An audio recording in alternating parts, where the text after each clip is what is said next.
specifically put on the O'Reilly open source shirt, which I thought was an interesting kind of statement on his part.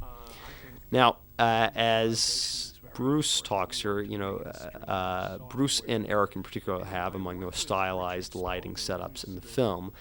And that's a reflection, again, of both practical considerations and both of a desire to experiment and to keep the film fresh.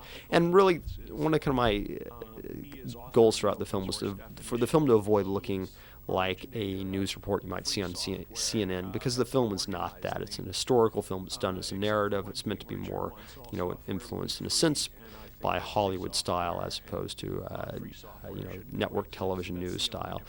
So with Bruce here, and with Eric, both interviews were shot in locations that in and of themselves weren't very visually interesting. They were just in giant empty rooms. I think they were both actually, I caught them at a conference at a hotel in Palo Alto. So basically the only space I had in which to film an interview was an empty hotel ballroom. Nothing visual there. It was just a dark void. So to kind of give the interview some visual interest and also kind of capture the personalities of the subjects, I kind of played around with the lighting.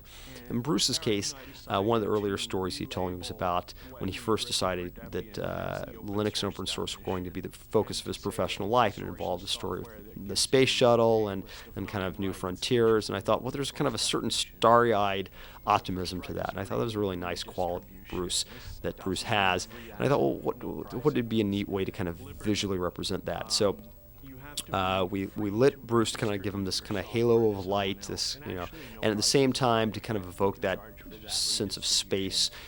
We went out into the hotel lobby, basically appropriated some Christmas trees. This was around December. Flipped them on their sides, put them in the background. Then I put on a 200 millimeter Tadio lens, and so basically I could throw everything in the background out of focus to create that kind of abstract star pattern in the background.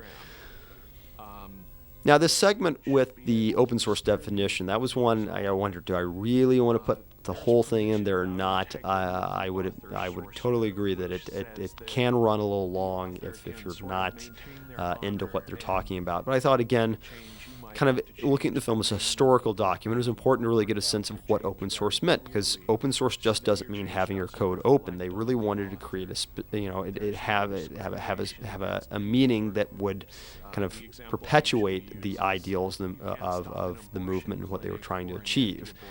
Because other companies would have their source code open. For instance, Microsoft uses the shared source program to have its source code open with certain preferred vendors, universities, and most valuable programmers. But that in no way means it's open and freely shared. And so I think that they, early on, Bruce and Eric and the other people involved in the open source initiative were astute enough to realize that they really had to make sure that open source had a deeper meaning. And I wanted to respect that, and I wanted people to understand that that's what they were going for. Now, going back to the lighting issue, in a second you will come back to Eric Raymond's shot, and you'll notice, as you probably noticed since the beginning of the film, Eric is lit in a very dramatic and, I would argue, not necessarily flattering nor traditional style. Again, it's a combination of pragmatic and experimental issues kind of convening. Basically, Eric is very sensitive to overhead lighting in particular. In the first half of the movie, you notice there's several interviews with Eric outdoors. Originally, we were going to interview Eric outdoors at sunset. It was I'd lined up the shot, so it was kind of a nice golden sunlight hitting him against the trees. Looked really nice. However, once Eric got there, the light was just too intense for his eyes, and so we had to put up some furniture pads to block off the light and to kind of shade him when the light ended up kind of flat. And then, as it turned out, he couldn't even stay that long for an interview because he had another appointment. So we had to attempt to schedule another interview. Eric was nice enough to agree to do another interview, and then came the lighting setup that we used with him, which essentially, again, we couldn't light him from above, as it turned out, because, again, he was too sensitive to the lights, even with the kind of lower power lighting indoors. So we had to light him from below. So consequently, we were faced with a situation of kind of some non-traditional lighting. So I thought, well, let's have a little fun with this. Eric had told me about his encounter with Craig Mundy, and that kind of had that kind of the whole nightmare, kind of a mock horror quality to it. And I thought, well, this like a German expressionist film, kind of like a Hollywood movie, Hollywood horror film influenced by German expressionism in the early 30s, and kind of have that kind of spooky quality to it. Again, it's all kind of tongue-in-cheek and intended to be fun, and also just to keep the film visually a little fresher than what you might typically find with a standard news documentary. Now, this segment here talking about, again, you're getting a sense of the lights rushing, more intense lights, faster speed as we're getting more users and kind of building to some sort of a visual climax. And that also coincides with the sense that businesses were really starting to wake up to the possibility of Linux once Netscape released its code. One of the key things occurred in August of 1998 when Forbes put Linux on the cover of its magazine. That was kind of the wake-up call to the mainstream business community that there was something going on here. Funny anecdote, when I had a screening of this film for IBM and for their ad agency Ogilvy and Mather, and I remember the chief creative exec on the IBM account sitting in front of me in the screening, and when that magazine cover came up, he just slumped in a seat, because basically the whole IBM campaign of peace, love, and Linux no longer appeared quite as fresh as they thought it was when he realized it had been on a magazine cover three and a half years before they had even started the campaign. So I thought it was kind of an amusing thing, just kind of how these ideas kind of float around the ether. But one of the ideas, going back to this idea about business, is kind of this issue of how did Linux and open source move in the mainstream business community. This shot with Steve Ballmer here, I love this because this kind of this grotesque quality to it. And all the crazy shots of Steve Ballmer and Bill Gates, by the way, are courtesy of Corbis, which is owned by Bill Gates. So I think it's ironic that Bill Gates made money off this film selling me goofy shots of him and his compadres. So anyway, the key thing in moving Linux, as I've said earlier in the commentary, from simply being a hobbyist or academic focused project to being something that's now has a worldwide impact, was the fact that businesses were made aware of the potential of Linux in the workplace and in business environment. Now, you notice here Linus has the open source shirt on, talking about lugs here. And there were kind of two things going on simultaneously. You had Red Hat and you had VA Linux. Red Hat and VA Linux were not direct competitors. They were doing two very different things. Red Hat was selling a software distribution on a CD or downloading it and then offering support services after that fact. VA Linux was using server sales, selling computer servers to companies with customized to their needs with various Linux distributions on it. And VA Linux didn't have its own specific distribution that it was promoting. And then using that to then acquire service contracts, support contracts.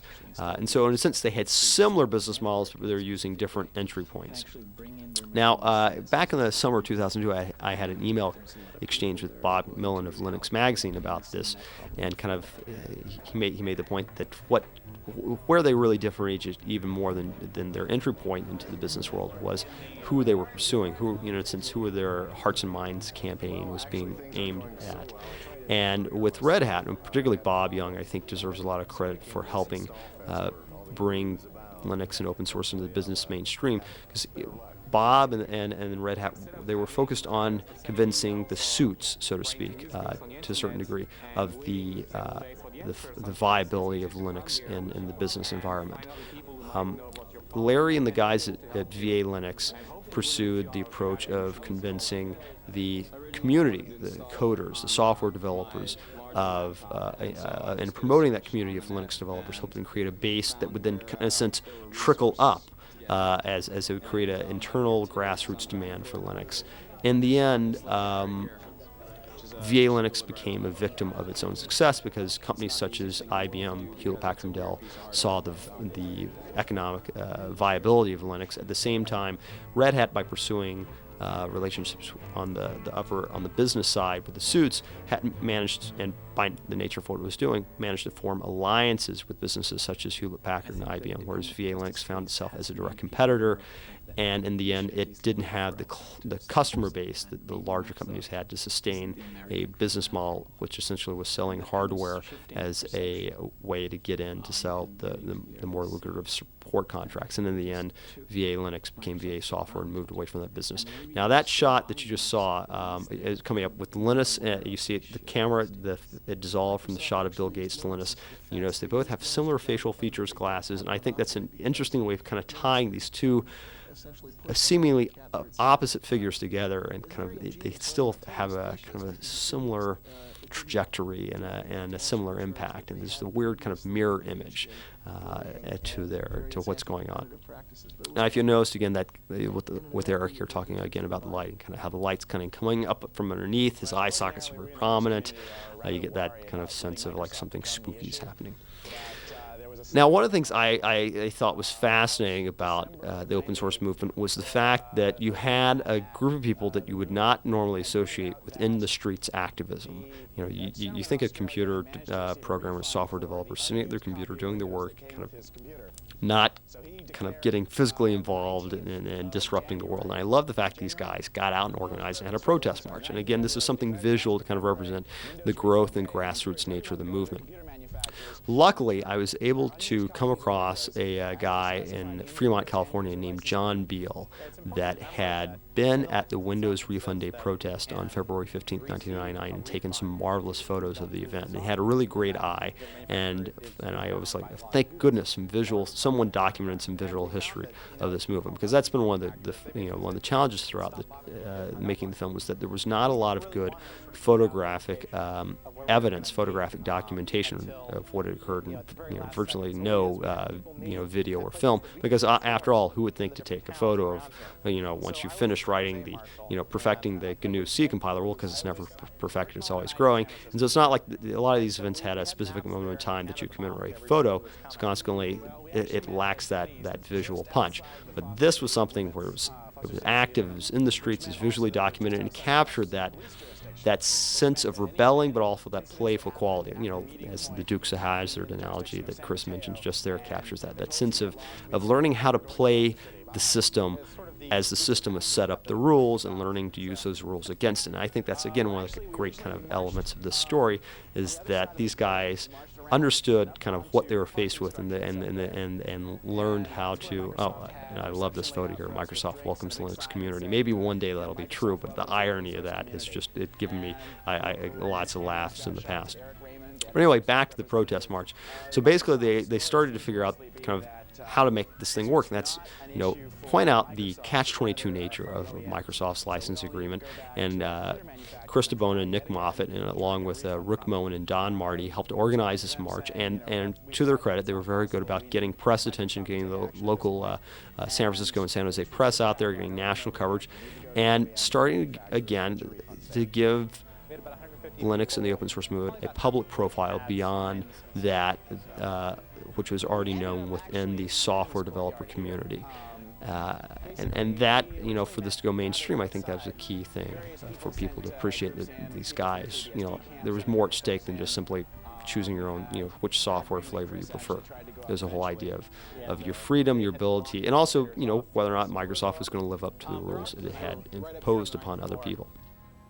This was shot in Foster City, which is kind of midway between San Francisco and Palo Alto on the San Francisco Peninsula.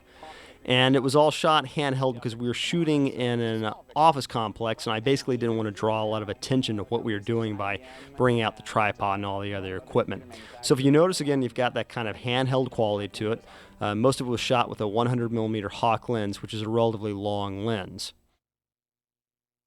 Now, this question, are you now or have you ever been a member of the Communist Party, is obviously an echo of the whole McCarthy hearings.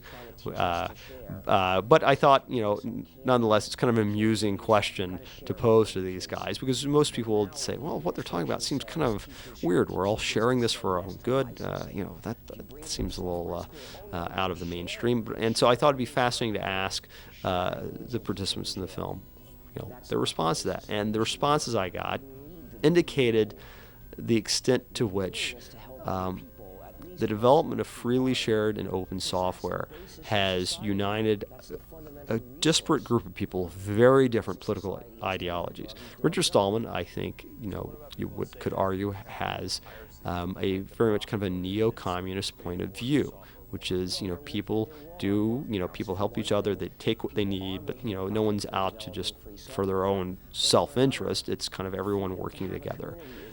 Eric Raymond comes from a very different point of view. He is a dyed-in-the-wool libertarian, a gun-packing libertarian. And what I love is the fact these two guys that normally I don't think you would find anywhere on the same side of the political spectrum have found common cause in this idea of open technology. And then Michael Tiemann kind of comes in from the other point of view, which is, well, if it's communist, how do you make money? And Tiemann's sitting there basically figuring out, well, how do you make money? And it's a great challenge to overcome. And so you have kind of the capitalist, communist, the libertarian. And I think kind of what kind of ties it all together nicely is Bruce Perrin's comments about how how in society we will have commons. The highway is a commons, other utilities are commons, and that it's off those commons that we all kind of pursue our individual pursuits, and that provides kind of a platform to start from. And this story that Michael Tiemann I tell is great though, because it indicates kind of again how unusual to a certain degree, particularly when they first started promoting the ideas of free software and open source, how unusual these concepts were. I mean, I love it. This guy, university professor from Moscow, basically says, wait a second, we've just spent 7 years with this. This sounds crazy. But nonetheless, Michael pursues this, plunges right on ahead as a capitalist, as an entrepreneur trying to make money. To be successful in Russia. Now, Eric here, I was really concerned that he was truly ticked off after I asked that question, because basically, as soon as he finished the interview, he kind of stopped, looked at me for emphasis, took off the mic and left. And I thought, oh my goodness, I don't know how he's going to respond when he sees the film. And like I said, to Eric's credit, when he saw the film, he liked it. He was a great sport about it. He's been a great supporter of it, and I really appreciated him giving me his unvarnished and honest opinions on things. There are many commons in our lives. For example, we drive on the highway, something that is maintained for our common good. Now, this shot with Michael was shot in Sunnyvale at the Baylands Park, looking from Sunnyvale across kind of the marshes of the South Bay toward the hills of Fremont, just to kind of give you a sense of location again where the stores take place. How scalable is the business? What kind of problems, what kind of rate of innovation can you sustain? And then however you want to label that is really up to you. This upcoming segment here on the 1999 Linux World was actually the first footage shot in the whole film. And I am so grateful I was able to get up to San Jose and get this footage, because it really represents kind of, in a sense, a high point of the movement up to that point, and also provides some just tremendously rare and valuable footage of some people that you're going to see here in a second that rarely, if ever, share the same space together. The whole segment at the 1999 Linux World was actually shot on Super 35, which is a which is an alternative to shooting with anamorphic lenses. Basically, it uses a regular piece of 35mm film, but you frame for 2.35 to 1 and then extract that image and blow it up. Whereas the rest of the film after Linux World 1999 was actually shot using anamorphic lenses on a piece of 35mm film. The reason I did that, at the time I didn't know if I was actually going to stick with the widescreen format. I just didn't know if it would work well. Oh, I love this shot with the floods of people running in, because you again get a sense of the enthusiasm people had and the sense of the contagious, literally it's really a contagious sense of enthusiasm people had. I mean, running here for their seats. I mean, that's to hear Linus speak. I think that's great. So I didn't know if I was going to be able to make this format work. So Super 35, because you're still exposing the full 35mm negative, you kind of cover yourself if you have to shoot in a different aspect ratio. The downside to Super 35 is that there's a lot of cost in blowing up the footage, and there's quality loss as you do it. So the film was really interesting because ultimately I ran the footage and we had it matted for 2.35 to 1, and I kind of saw how it was working, the aspect ratio. I thought this will be a really neat experiment to shoot the whole film like this, because you're so unaccustomed to seeing a documentary projected on a big screen in the widescreen format. So I decided to go ahead, and I decided to go ahead and shoot the whole film anamorphic after that point. So it's a neat, if you ever have the chance to see the film, it's a neat A/B comparison to compare the two widescreen formats between anamorphic and Super 35. And if you're really sharp, you have a really kind of finely tuned visual eye for this. You can pick up a little bit of the difference in grain and image quality, but it's amazing how much Super 35 blow-up technology has progressed. I used Deluxe Labs in Hollywood to do all this work, and it did a great job. Now this was great. You know, you've got 6,000 people here and packed in this room to see Linus speak, and it's literally kind of like this rock star comes on stage, or a giant political rally with your grand leader. So it was great again to get that sense of kind of the scope of this movement. And again, that's kind of what motivated me to shoot in the widescreen format, because it's this epic sense. You know, what's up? You know, 6,000 people in a room to hear one person speak is kind of epic. And I kind of kept wanting to come back to that. And again, that's kind of one of the visual metaphors of the film. Because one of the 5,000 people is really loud. The one thing I will do, which I always do in all my talks, is the gratitude thing. I want to kind of acknowledge the fact that I've obviously not been alone in doing Linux.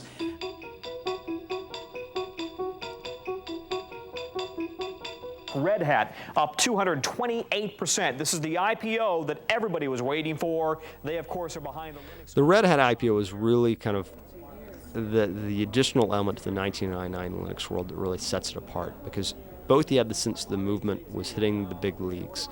You had a lot of press coverage, you had a lot of people there, and then all of a sudden you had this incredible IPO. I mean, I think at the time when Red Hat went public, it was like the 8th best performing IPO, you know, of that era. I mean, people were like, wow, Linux is really catching on in the business community as people are realizing the potential of these companies to make money, aside from just the quality of the technology. And people think, oh my goodness, there are a lot of people there obviously thought they were going to get rich. I mean, this was literally right as the whole dot-com bubble was building to a climax. And I'm so glad I was there, because this is something that you know, especially when you look at the price on the CNBC stock ticker that you'll see a little bit later in the film, it's just hard to believe this actually happened, that the world was like this. But it was a reflection of I think the enthusiasm of the time, and it's great to kind of document that. It's all our made-for-digital homoerotic adventure tapes. The government confiscated that one. Yeah. It's kind of been a little bit divided. You've got a lot of people that are pretty hardcore, and they're kind of offended by that, you know, because they work really hard and they're not really getting maybe their fair share out of that. Some people do get ticked, and you know, the thing that you see that on a lot of mailing lists or on Slashdot. You know, you'll read, this guy is really mad because he didn't get a chance to didn't get a chance to get stock from Red Hat.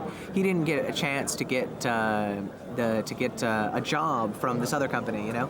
But the kind of the shocking secret there is that most of the really hardcore guys, you know, they don't care so much. The guys that are just to point out, in case it's not clear, Rob Maldo is actually the founder and editor of Slashdot, which he founded in 1997. Now, this is probably of the footage in the whole film, this is probably the crown jewel. The fact that I was able to get this footage with Linus and Richard on the same stage. I don't even know if they've ever been on the same stage in the same room since this was shot in 1999.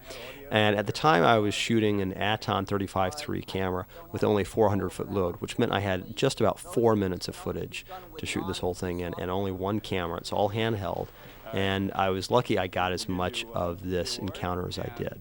And I think on so many levels, this sums up the human story of GNU and